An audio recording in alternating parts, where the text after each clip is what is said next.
I thought that was the most fucked up thing I've ever heard all COVID, actually. I think this year has just been the worst possible year Klay Thompson could possibly have. These last 2 years have been a struggle for my brother. Shout out to my man Klay. Hope you get better, man. But I really wanted the Warriors to come back and get some, like, LeBron needs some comp. And I'm sorry, you think it's the Mavs. Until he got effed up, man, it was the Warriors. The Warriors. We were looking at, what are the Warriors going to do? They have a healthy Steph. They have a healthy Klay. They just added Wiseman in the mix. Wiggins is not going to do shit, but we're going to throw him in there. He's over there. Draymond's back. They got Donkey and everything. They got the boys. They ready to go back and win one. And then he gets injured. It's just like, damn. And it's not even the same thing. It's just Achilles, man. I think that's fucked off. That's fucked off. Tired of it. Yeah, man. No, I think it really is fucked, dude. Because like coming into this season, as soon as the Lakers won, people were sitting up there like, "Oh, is this the beginning of a Lakers dynasty?" And we were all like, "Fuck no!" Like when the Warriors come back, like they're gonna be like the biggest threat to LeBron and the Lakers, yo. Like the fact that they've done it to LeBron already. You know what I'm saying? They've done it to LeBron already and shit like that. So they just added James Wiseman. I think Steph and Wiseman with what they have is good enough to be a playoff team just because like they've got the playoff experience. They know how to get there and everything like that. But I think Klay is ultimately what puts it. Like you got to understand, dude, if Steph is the greatest shooter ever, like Klay is like one of the top 5 shooters ever. And that's in the same. Klay's one of the top 5. Steph's the greatest ever. I think they go 1 and 2. That you can argue that. You could definitely argue that. If you got, mind you, think about the greatest shooters ever that have ever played in this league, right? Think about if Reggie Miller and Ray Allen were in the same backcourt, right? That's what you have with Steph and Klay. You got guys like that in the same, better in the same backcourt. It's better than that. And one of them is also a lockdown defender, and Klay is a lockdown defender. That's where I think Klay is actually one of the actual players who truly plays the game of basketball the way it's supposed to be played. Mm-hmm. And that's why I'm very hurt for Klay. I thought I just want him to get better. But the thing is his career is going to be he can play as long as he wants to. All he doesn't dribble. He went off for 70 points. He only dribbled the ball 3 times. The man doesn't need to dribble. Yeah. So he'll be good. Klay, and the thing with Klay that's so dude, we've even said it. Like I don't know, we've never said it on this show, but I think it's universally understood. Klay Thompson, if you could take any NBA player and put them on a team, and that team is instantly he fits on any team in the NBA. Next to LeBron, it's Klay Thompson. You put Klay in any system on any team, they're instantly better. He instantly clicks, and they're no matter what. Imagine Klay Thompson on the Wizards.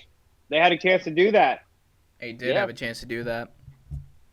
But so, guys, what does this mean though for Klay? Because we've seen in the past people come back, not be able to return back from these injuries. Because I think the name that comes to mind for you, Andrew, you and I have talked about this, is Brandon Roy. Brandon Roy could have been one of the best players in the NBA had his career not been derailed with his knee injuries. And Klay Thompson, we love him. I think Klay Thompson might be one of the most universally loved basketball players there is.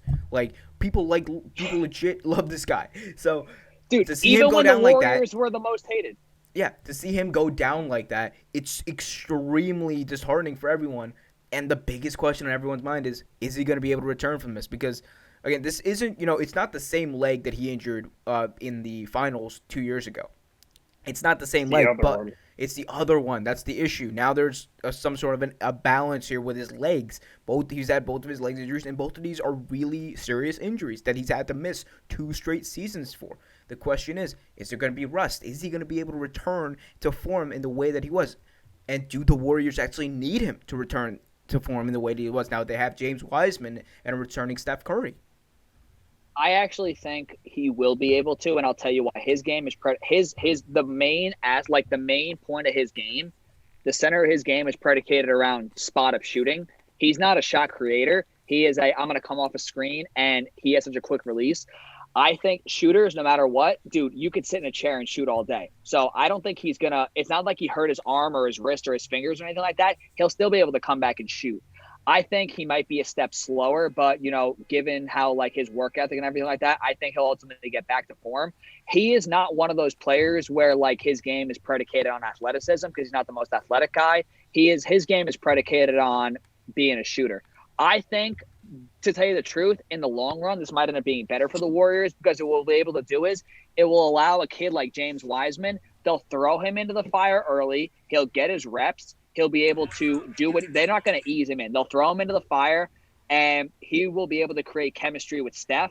And I think Klay is just one of those dudes where, like, you could just insert him anywhere. So he'll be able to come back, and he'll instantly have his chemistry with Steph to go along with the chemistry Steph will build with James Wiseman, and they'll actually end up being better off because of it. He didn't hurt his arm. He hurt his knee. He'll be able to come back, and, dude, shooters, no matter what, shooters, they shoot. He'll be able to come back, and he'll still be the same shooter. Right. But I guess the question is, like, yeah, that's all fine and good, but it's also the fact that he's been gone for 2 years. He is a shooter, and, you can work on getting back to form like that, but he's been gone out of the league for 2 years, and making that return, you got to think, is going to be, like, it's going to be difficult. It's not going to be an easy thing. I'm not saying Klay can't do it, but we haven't seen that many guys be able to come back from stuff like this. But has it really been 2 years, though? Listen, though. It's going to be 2 years. It's going to be. No, it's going to end. Simon, he missed all of last year. Think about it. He's missed all of last year, and he's going to miss. Last year doesn't count. That wasn't even a season. No, but he's still. Listen, though. Simon, it's still 2 years away from basketball. It's still 2 years away from the game. Listen, though. You got to think of it this way, right? The great ones can do it. Think about the great one. This is how you'll know, and I think because he is an all-time great and he is a great one, he'll be able to. Think about it like this. Jordan left, came back. He picked up right where he left off, was still dominant. Derrick Rose, for example. Derrick Rose was still not the dominant force, yet Derrick Rose is still able to step a foot on the court and give you 50. Derrick Rose can still, and his game is predicated on his athleticism that he doesn't have what he used to have, and he can still step out on the court and give you 25 to 50. So Klay's game is not predicated on athleticism. He's a shooter, and he is a great one. I think he'll be able to come back just fine, TBH. I think the Warriors will miss him more than he'll miss them, TBH. Interesting. Simon, what about you? What do you think about Klay and his return? Now, I'm a little biased because I hope Klay can come back. That's the one splash brother that no one hates for real. I mean, I've heard people hating on Steph, calling him the babyface assassin bitch or whatever, Brother can shoot. I've heard people make fun of him. But at the end of the day, you can never make fun of Klay. I love Klay. He's a coach's dream for real. Just throw him anywhere. He can guard 1 through 5, actually 1 through 4. But he's just the perfect. I just hope Klay gets better. He's gonna come back from it. I think if Jordan was able to leave and retire from the Bulls the second time, and come back and play for the bum ass Wizards and average 19 a game. Not 20, 19 a game. Exactly. I think if Jordan's old ass can do it, then Klay can do it. Plus, with his technology prime and everything, there's no way in hell that Klay should be able to do it. We have the technology for you to be able to do that. Mind you, if Brandon Roy would have got injured today, he's back on the court next year. Hey, guys. Thanks for watching. We appreciate it. For more content, please hit that notification bell, comment, subscribe, and everything like that. And just remember, keep it real.